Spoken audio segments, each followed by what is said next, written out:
이스라엘 사울왕 시절입니다. 이스라엘이 사방으로부터 공격을 받고 있습니다. 북쪽에서는 블레셋이 침략해 왔고요. 남쪽에서는 아말렉이 쳐들어왔습니다. 사울은 아들 요나단과 함께 북쪽에서 블레셋과 전투를 벌였고요. 다윗은 도망자였지만 그래도 조국을 구하기 위해서 남쪽에서 아말렉을 맞아서 싸웁니다. 다윗은 아말렉을 철저히 응징하는 성과를 올렸습니다. 북쪽에서는 어떻게 됐을까요? 불행히도 북쪽에서 블레셋과 전투를 벌였던 사울과 요나단은 그 전투에서 패하고 맙니다. 요나단을 포함한 사울의 아들 3명 모두 사망했고요. 사울 또한 전사하고 맙니다. 사울은 그냥 전사한 게 아니고요. 중상을 입고 도망가다 보니 주위에 부하들이 아무도 없습니다. 무기를 들고 있는 호위병 1명밖에 없습니다. 적의 손에 죽는 것을 치욕으로 여겼던 사울은 그 무기를 든 호위병에게 나를 죽여달라 그렇게 말하죠. 그런데 차마 그 부하는 또 그렇게 할 수 없습니다. 그래서 사울은 칼을 땅에 세워놓고 그 칼에 엎어져서 스스로 자결하고 맙니다. 옆에 있던 호위병도 함께 자결합니다. 이제 새로운 사건이 시작됩니다. 그렇게 사울이 죽고 나니까 이제 다윗이 힘을 얻게 되죠. 다윗에게 전쟁이 끝나고 났는데 북쪽의 상황을 궁금해하고 있는 다윗에게 젊은이 하나가 달려옵니다. 그의 손에는 사울왕의 왕관과 사울의 팔찌가 들려 있습니다. 다윗이 덜컥했겠죠. 무슨 일이 일어난 거구나. 이 젊은이는 이렇게 말합니다. 나는 사울의 부하였는데 사울이 블레셋과의 전투에서 패하여 죽었습니다. 내가 사울의 왕관과 사울의 팔찌를 들고 다윗 당신에게 보고하러 왔습니다. 다윗은 이렇게 사울의 죽음을 알게 됩니다. 다윗으로서는 자기를 그렇게도 괴롭히던 평생의 원수가 죽었으니 어땠을까요? 저 같았으면 기뻤을 것 같아요. 모든 시름이 사라지고 새 세상이 열린 것 같았을 것 같습니다. 나는 또 전투에서 이겼으니 이 여세를 몰아서 내가 왕이 될 수 있지 않을까 이런 생각도 했을 것 같아요. 노래라도 부르고 춤이라도 췄을 것 같습니다. 그런데 다윗은 전혀 뜻밖의 모습을 보여줍니다. 해가 질 때까지 크게 슬퍼하며 탄식합니다. 그리고 나서 그 청년, 왕관과 팔찌를 들고 왔던 청년을 다시 부르죠. 자초지종을 자세히 묻습니다. 이 젊은이는 어떤 마음으로 다윗에게 달려왔을까요? 사울은 다윗의 원수이니 원수가 죽었다는 소식을 내가 일러주면 큰 상을 받게 되지 않을까? 아마 그런 마음 가지고 왔었던 것 같습니다. 그 마음이 커지다 보니까 사울의 죽음을 보고하는데 살짝 거짓말을 보탭니다. 스스로 자결했는데 사울은 성경에 그렇게 나오잖아요. 사무엘상 맨 끝에 그렇게 나옵니다. 그런데 스스로 자결한 사울을 내 손으로 사울을 죽였다고 그렇게 이야기합니다. 다윗이 듣고 내 원수인 사울을 네가 죽여줬구나 하고 큰 상을 내리지 않을까 이런 생각을 하는 거죠. 웬걸 다윗의 반응은 젊은이의 기대와는 정반대였습니다. 감히 하나님께서 기름 부어 세운 사람을 죽이다니 저 살인자를 쳐 죽여라, 처단해라. 젊은이는 그 자리에서 죽게 됩니다. 그리고 다윗은 사울과 요나단의 죽음을 슬퍼하며 조가를 지어서 부릅니다. 혼자만 부른 것이 아니고요. 온 이스라엘에게 알려서 이 노래를 배워라, 이 노래를 함께 불러라 그렇게 합니다. 사울은 우리가 다윗 왕을 추켜 세우니까, 그리고 사울이 다윗 왕을 핍박했으니까, 그리고 사울이 성경을 보면 하나님을 거역하는 장면들이 몇 번 나오잖아요. 그런 것 가지고 사울을 폄하하고 사울은 나쁜 왕, 다윗은 좋은 왕 이렇게 생각하는데요. 사실 사울은 이스라엘에게 있어서 최고의 영웅입니다. 이스라엘의 꿈과 희망이에요. 이집트의 학대를 벗어나서 학대받지 않는 이상적인 공동체 가나안에 세웠는데 이 세운 나라가 아직 나라도 아니죠. 여기저기에서 핍박을 받습니다. 녹록지 않아요. 끝없는 대결을 해야 돼요. 아말렉, 블레셋 수많은 부족들이 쳐들어와요. 이겨내기가 힘들어요. 그래서 고민 끝에 힘을 모아 처음으로 세운 왕이 사울 왕이었습니다. 옆 부족으로부터 끊임없이 약탈당하고 능욕당하고 재산을 잃고 처자식을 잃는 그런 아픔 속에서 살다가 사울을 왕으로 세웠는데 이 사울 왕이 과연 기대대로 훌륭한 왕입니다. 이스라엘의 바람대로 군사력을 키웁니다. 강력한 이스라엘을 만들어냅니다. 주변 나라들에게 더 이상 무시당하지 않는 나라로 점점 성장할 수 있게 합니다. 그런 사울이 지금 그 후계자 아들들과 함께 한꺼번에 죽어버린 겁니다. 이거야말로 하나님의 영광이 무너진 것이죠. 이스라엘의 꿈과 이상이 무너진 것이죠. 다윗은 지금 이스라엘 백성들의 그런 마음을 위로하고 있습니다. 개인적으로는 나의 철천지 원수요, 개인적으로는 저 사람 없어졌으면 좋겠다 하고 생각하고 있었지만 하나님의 나라, 하나님의 백성의 입장에서는 우리를 구원해주는 하나님의 대리인인 것이죠. 하나님이 세워주신, 우리를 구원하기 위해 하나님이 세우신 하나님의 왕인 것이죠. 그가 지금 죽었습니다. 다윗은 개인적인 원한, 개인적인 분노, 그것을 넘어서 이스라엘 공동체가 품고 있는 슬픔을 마음 깊이 함께 하고 있는 것입니다. 그런데 한 발 더 생각해 보면 다윗은 개인적으로는 사울이 죽어서 너무나 기쁘고 너무나 즐거운데 그 기쁨을 살짝 감추고 공동체적인 슬픔에만 억지로 지금 동참하는 그런 모습을 보이고 있는 걸까요? 아닙니다. 다윗이 보여주는 모습은요, 그렇지가 않아요. 다윗은 진정으로 사울의 죽음을 슬퍼하고 있어요. 이상하지 않습니까? 다윗은 도대체 어떤 사람이길래 일생일대의 원수가 죽은 이 마당에 기뻐하기는커녕 문 잠그고 자기 혼자 화장실 들어가서 막 웃을 것 같은데 그러지 않아요. 진심으로 슬퍼합니다. 다윗은 어떤 사람이길래 이런 슬픔이 가능할까요? 잠시 딴 이야기를 하면요, 성경의 최후의 승리, 하나님의 최후의 승리를 이야기해주는 성경 말씀이 있어요. 어디죠? 요한계시록입니다. 계시록의 말씀을 보면 물론 환상 같은 그런 SF 소설 같은 그런 이야기가 이어집니다만 악의 세력과 세상 끝날 마지막 전투를 벌이고 하나님이 온전히 승리하십니다. 그 이상을 우리에게 보여주죠. 그 하나님의 승리가 선포되는 마당에 그 승리를 계시록이 증언합니다. 그런데 그 승리의 증언 모습이 조금 당혹스럽습니다. 오늘 다윗이 보여주는 이 당혹스러움과 맞닿아 있습니다. 이런 겁니다. 다윗은 사울의 죽음 앞에 전혀 기뻐하지 않습니다. 오히려 슬퍼하잖아요. 요한계시록이 보여주는 승리도 이래요. 하나님의 승리, 하나님의 최후의 승리가 선포되면 우리에게 어떤 삶이 펼쳐져야 됩니까? 우리는 이제 다 살았다. 우리는 이제 완전히 나았다. 우리 마음대로 멋대로 할 수 있는 세상이 왔다. 내 뜻대로 할 수 있는 세상이 왔다. 적들을 다 무찔렀다. 이렇게 기뻐하고 즐거워해야 되잖아요. 그런데 오히려 하나님이 승리하셨으니 이 세상에서 우리가 더 위험을 당하고 더 고난을 당하고 더 손해를 당하며 살아가게 된다는 겁니다. 이상하죠? 하나님이 승리하셨는데 왜 고난을 당합니까? 하나님이 승리하셨는데 내가 왜 세상에서 위험을 무릅써야 됩니까? 하나님이 승리한 세상이 내 멋대로 할 수 있는 세상, 내가 떵떵거리면서 이것 봐, 하나님이 승리하셨어, 하나님이 내 하나님이야 하고 고개를 딱 들고 다니는 그런 세상이 아니라 하나님이 승리하신 세상이 오히려 내가 고난당하고 내가 더 힘든 그런 세상이라는 겁니다. 그러면서 주님을 찬양하며 노래합니다. 계시록의 말씀입니다. 하나님, 주님께서 하시는 일은 크고도 놀랍습니다. 누가 주님을 두려워하지 않겠습니까? 모든 민족이 주님 앞에 와서 경배할 것입니다. 주님의 정의로운 행동이 드러나기 때문입니다.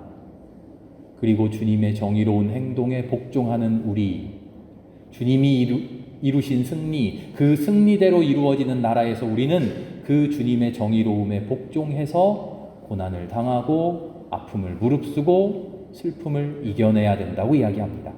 고난이 없을 것이고 아픔이 없을 것이고 슬픔이 없을 것이라고 이야기하지 않습니다. 이 노래가 주는 메시지는 명백합니다. 하나님의 나라, 그 하나님의 나라는 오직 하나님을 찬양하는 나라라는 겁니다. 하나님이 승리하는 나라예요. 하나님의 승리를 내 승리로 오해하지 말라는 겁니다. 하나님의 뜻이 이루어지는 나라죠. 하나님이 이겼으니 하나님하고 내가 같은 편이니 내 뜻대로 내가 이긴 거랑 똑같다? 아니요, 그렇지 않습니다. 우리 옛날 사극 드라마 같은 거 보면 그런 거 나오잖아요. 한 편이 돼가지고 전쟁에서 이겼어요. 권력을 잡았어요. 그리고 한 명 왕이 됐어요. 그리고 나면 오른팔, 이 사람 어떻게 합니까? 이 왕이 된 사람하고 함께 힘을 모아서 새로운 나라를 만들어 가야 되는데 드라마에서 보통 어떻게 나와요? 이 사람이 따로 자기 주머니를 차기 시작해요.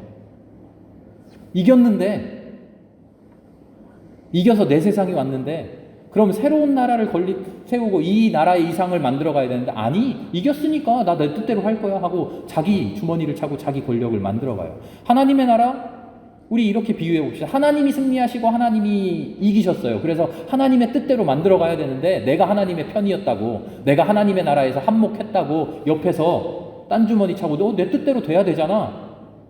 그런 거 아니라는 겁니다. 하나님의 뜻은 나의 뜻과 상관없습니다. 나의 승리, 나의 기쁨, 나의 행복과 하등의 관계가 없습니다. 하나님의 뜻이 이루어지는 것이고 하나님의 승리가 이루어지는 것입니다. 우리는 그 하나님의 뜻에 복종할 뿐이죠. 순종할 뿐이죠. 하나님의 승리를 위해 오히려 나의 사사로운 승리, 나의 사사로운 기쁨, 나의 사사로운 행복 더 버려야 될지 모릅니다. 이게 요한계시록이 우리에게 전하고 있는 최후의 하나님의 승리 모습입니다. 다윗은 바로 이런 마음 아니었을까요? 하나님이 만들어 가시는 하나님의 나라 앞에서 사사로운 복수의 감정, 그런 것 다 포기합니다. 사울의 죽음 앞에서 인간적인 감정 드러내는 게 아니라 하나님께서 만들어 가시는 이스라엘의 역사를 걱정합니다. 주님께서 주장하시는 역사의 미래를 걱정하고 슬퍼하는 것이죠. 그에게 사울은 인간적인 대적이 아니라 하나님께서 기름 부으신 하나님의 사람이에요. 하나님께서 하나님의 나라를 만들어 가시는 일에 사용하는 하나님의 도구예요. 나에게 커다란 위협을 가하기는 했지만 사울은 근본적으로 하나님의 사람이에요. 그래서 사울의 죽음 앞에 다윗은 마치 하나님의 나라가 무너져 내린 듯 슬퍼하며 통곡합니다.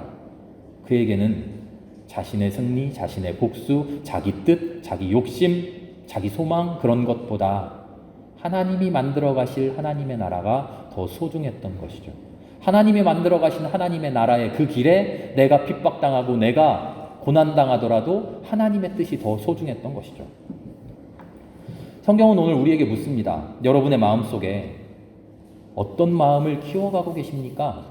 하나님을 믿으며 하나님을 따라가며 내 마음속에 만들어가고 있는 신앙의 마음이 무엇이냐 하는 겁니다. 사사로운 감정, 사사로운 행복, 사사로운 목적, 사사로운 뜻, 그게 무럭무럭 커가고 있습니까? 그러면서 거기에다가 하나님의 백성이니 이 나의 사사로운 뜻도 하나님의 뜻과 일치할 거야, 그렇게 막 덧칠 하고 있습니까? 그래서 내가 잘 되면 기뻐하고 내가 잘못되면 슬퍼하는 그런 마음을 내 마음속에 키워갑니까? 하나님의 나라가 망하더라도 내가 미워하는 사울이 죽기만 하면 그만이라는 그런 마음 키워갑니까? 하나님의 승리를 눈앞에 두고서 내가 고통당한다고 슬퍼하고 내가 고통당한다고 원망하고 이런 것 싫다고 내 행복이 줄어든다고 절망하는 혹시 그런 마음 아닙니까? 우리는 우리의 삶을 자세히 들여다봐야 됩니다. 점검해야 돼요. 우리의 기도를. 눈물을 흘리며 기도하던 그 눈물의 기도의 제목들을 하나하나 돌아봐야 돼요. 감사하던 기도의 제목은 무엇이었는지, 슬퍼하던 기도의 제목은 무엇이었는지, 하나님이 기뻐하시는 일에 내가 슬퍼하고 있진 않았는지, 하나님이 슬퍼하시는 일에 나는 덤덤하고 오히려 기뻐하진 않았는지. 요한복음 15장의 말씀을 보면 우리에게 너무 익숙한, 친숙한 말씀이 나오죠. 이 말씀입니다. 나는 참 포도나무요 아버지는 농부이시다. 열매 맺지 못하는 가지는 잘라버리고 불에 던져 태워버린다. 너희는 내 안에, 내 사랑 안에 머물러 있어라. 그렇게 많은 열매를 맺어라. 우리 주님 해주신 말씀입니다. 우리는 가지입니다. 그런데 어떤 가지냐 하는 거죠. 주님께 매달린 가지입니다. 주님께 붙어있는 가지예요. 주님께 뿌리 내린 가지예요. 어느 나무에 매달리고 어떤 양분을 빨아먹고 있는지 돌아봐야 돼요. 하나님의 가지입니다 라고 말하면서 내 밑바닥을 계속 거슬러 올라갔더니 하나님하고 아무 상관없는 저 욕심의 나무에 뿌리 내리고 있다면 우리는 주님의 가지가 아니에요. 우리에게서 하나님의 열매가 맺힐 수 없어요. 어떤 열매를 맺고 있습니까? 어떤 양분을 빨아먹고 자라고 있습니까? 제가 야구를 좋아해서 박찬호 선수 많이 좋아했는데요. 그런 이야기를 한번 들려주더라고요. 메이저리그에 갔는데 코쟁이 미국 사람들이 괜히 미워하고 시기하더래요. 그런가 보다 하고 있는데 하루는 친구 하나가 야, 우리가 너희를 미워하려고 하는 게 아닌데 너한테서 계속 한국 음식 냄새가 나. 씻는다고 됩니까? 아니요. 매일 먹는 게 김치고 매일 먹는 게 청국장이고 매일 먹는 게 쌀밥이고 마늘을 우리 이만큼 먹는다 그러잖아요. 매일 먹는데 한국 음식을 먹는데 한국 냄새가 나는 거죠. 박찬호 선수는 오기를 부렸대요. 그날부터 냉장고 싹 털어가지고 한국 음식 다 내버리고 하루 종일 햄버거 피자만 먹었다래요. 우리가 내가 먹는 음식, 내가 마시는 물, 내가 호흡하는 공기, 나를 둘러싼 모든 것들을 그대로 놓아둔 채로 나는 하나님의 사람입니다. 하나님의 말씀대로 살겠습니다 하면 나에게서 하나님의 그리스도의 향기가 날까요? 나에게서 하나님의 열매가 맺힐 수 있을까요? 박찬호 선수가 그렇게 오기를 부렸던 것처럼 우리도 내가 맛있게 먹고 있던, 내가 즐거워하고 있던, 내가 뿌리 내리고 있던 잘못된 곳에 내렸던 뿌리 끊어내야 되는 것 아닐까요? 뭐 우리 한국 음식이 나쁘다는 얘기는 아닙니다. 비유를 하자면 그렇다는 거죠. 나는 계속 한국 음식 먹으면서 내 몸에서 나는 냄새만 씻어내려고 하면 그게 되겠느냐 하는 거죠.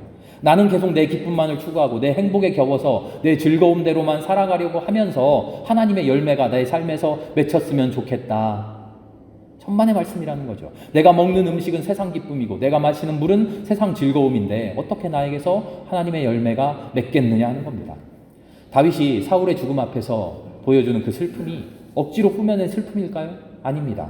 다윗은 하나님의 마음으로 가득 차 있습니다. 다윗은 십몇 년을 도망다니면서도 사울을 죽이지 않습니다. 왜? 힘이 모자라서요? 아니요. 다윗의 마음 깊은 곳에 하나님께서 이루어 가실 나라, 하나님께서 우리에게 주실 행복, 그 행복이 이해되지 않고 나에게 고난으로 다가오지만 하나님을 믿는 마음으로 그 마음에 순종했던 겁니다. 그래서 그 고난을 꾸역꾸역 참아내면서 사울을 통해서 하나님이 우리에게 주실 복을 고대했던 겁니다. 그래서 사울의 죽음 앞에 진심으로 슬퍼할 수 있었던 것이죠. 주님께서 오늘 우리에게 말씀하십니다. 내 사랑 안에 머물러 있어라. 내가 너를 이미 사랑했다. 내가 그 사랑으로 너를 살렸다. 너는 어디에 뿌리 내리고 살아가고 있느냐? 뿌리는 저기다가 내리고 있으면서 이쪽으로 잎사귀 몇 개만 내밀고는 하나님 나에게 복 주세요. 나에게 열매 맺히게 해주세요. 그러고 있는 것 아니냐? 우리는 어떤 열매를 맺을까를 고민합니다. 교회를 다니면서 어떤 사람이 되어야 할까? 어떤 그리스도인이 되어야 할까? 나의 삶을 점검합니다. 어떤 행동을 해야 될까? 어떤 마음을 가져야 될까? 그런데 그것보다 먼저 고민해야 될 것이 있습니다. 그것은 내가 무엇을 먹고 무엇을 마시고 무엇으로 숨 쉬는가 하는 겁니다. 말을 바꾸면 나는 무엇을 기뻐하고 나는 무엇을 슬퍼하고 무엇을 나의 삶의 소망으로 삼고 있는가 하는 겁니다. 내 삶의 목표는 무엇인가? 내 삶의 좌우명은 무엇인가? 나의 세계관은 무엇인가? 나는 어떻게 살아가고 있는가? 다른 말로 표현하면 나는 어디에 뿌리 내리고 있는가 하는 겁니다. 어디에 뿌리 내리고 있는가 이것을 진단하는 것은 한편으로는 너무나 쉽습니다. 다윗과 같은 상황이 나에게 닥쳤을 때 첫 마디가 나에게서 왜 터져나오는 첫 마디가 무엇인지 점검해 보는 겁니다. 내가 어떤 노래를 부르는지 나를 돌아보는 겁니다. 내가 흥얼거리고 있는 노래를 내 귀로 들어보는 겁니다. 사울이 죽었대. 아이고야 어떡하니 하나님의 나라를 이런 첫 마디가 터져나오는지 사울이 죽었대. 아이고 속 시원하다 이런 마음이 터져나오는지 내 마음의 노래를 점검해 보는 겁니다. 이태원 참사 지난주에 소식 듣고 여러분들 어떤 소리가 제일 먼저 나오셨어요? 아이고 저런 어쩌나 안타까워하고 슬퍼하셨죠. 그런데요 한편으로는 서양 축제 가가지고 술 처마시고 놀더니 잘 됐다 이런 사람들도 있답니다.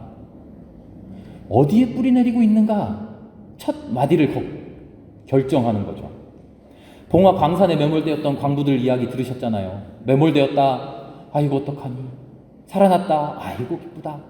우리의 마음속에서 터져나오는 첫 마디가 무엇인지를 보는 겁니다. SPC 공장에서 사망한 청년의 이야기를 들었을 때 어떤 첫 마디가 우리의 마음에서 터져나오던가요? TV에서 인터넷에서 내 주위에서 들려오는 수많은 이야기들 앞에서 어떤 이야기가 터져 나오던가요? 세상 생활고로 고독사 하는 사람 이야기, 자살하는 이들의 이야기, 각종 범죄의 이야기, 여러 가지 이유로 핍박받는 소수자들의 이야기, 북한이 미사일을 발사했다 하는 그런 이야기들, 수많은 이야기들 앞에서 어떤 첫 마디가 나에게서 터져 나오더냐 하는 거죠. 나는 어떤 생각이 먼저 들며 어떤 말이, 어떤 감탄사가 내 입에서 먼저 터져 나오는가 면밀하게 바라보아야 됩니다. 그것이 내가 뿌리 내리고 있는 내 삶의 뿌리입니다. 그리고 그 마음을 하나하나 다스려 가야죠. 우리는 주님께로부터 사랑의 빚을 졌습니다. 사랑의 빚을 갚으며 살아야 됩니다. 내 삶을 돌아보면 내 힘으로 이룬 것 하나 없는 그런 사람들입니다. 그저 그리스도의 보혈의 피가 우리의 삶을 가득 감싸고 있을 뿐입니다. 하나님의 승리를 위해, 하나님의 마지막 영광을 위해 온 삶을 다 바치신 그리스도의 삶이 우리를 살려주고 계신 것을 우리는 발견할 수 있을 뿐입니다.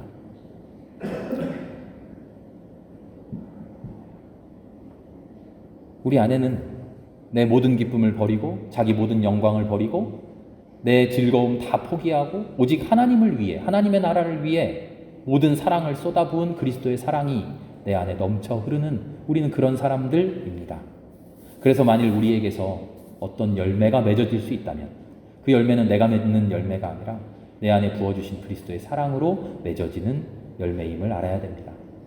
또한 우리가 어떤 열매를 맺기를 소망한다면 그 열매가 오직 하나님께만 영광 돌릴 수 있는 열매가 되기를 소망해야 됩니다. 아름다운 가을 보내며 우리의 인생이 어떤 열매를 맺어야 할지 생각합니다. 그러기 위해 어디에 뿌리 내리고 있는지 우리의 삶의 뿌리를 생각합시다. 하나님이 아닌 다른 것으로 나를 기쁘게 하고 나를 즐겁게 하고 하나님 아닌 것으로 물 마시고 하나님 아닌 것으로 호흡하고 그렇게 살다가 나에게서 아름다운 주님의 향기가 아닌 다른 어떤 냄새가 악취나는 열매가 맺지 않기를 기도합니다. 오직 우리의 삶을 주님께만 뿌리 내릴 수 있기를 기도합니다. 그러기 위해 우리가 뿌리 내리고 있는 곳을 하나하나 돌아볼 수 있는 우리가 되기를 바랍니다. 함께 기도하겠습니다.